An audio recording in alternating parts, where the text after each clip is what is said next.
Good morning, friend. Happy Thanksgiving. Tomorrow is Thanksgiving, so I'm going to make some eggplant, and I have some eggplant.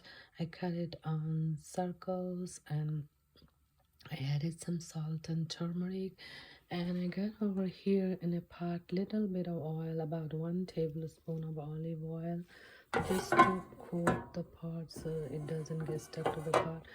And I'm going to lay down the eggplant on it, and then I'll cover it and cook it for 10 to 15 minutes until they're soft and cooked, but be sure not to burn them, and I'll show you the final look.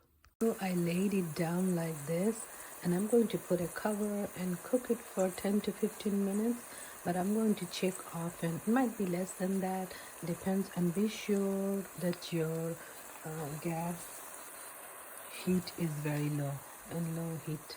So here's my eggplant, and it's looking yummy and tasting even yummy. So it cooked in 1 teaspoon oil, and it's really tasty.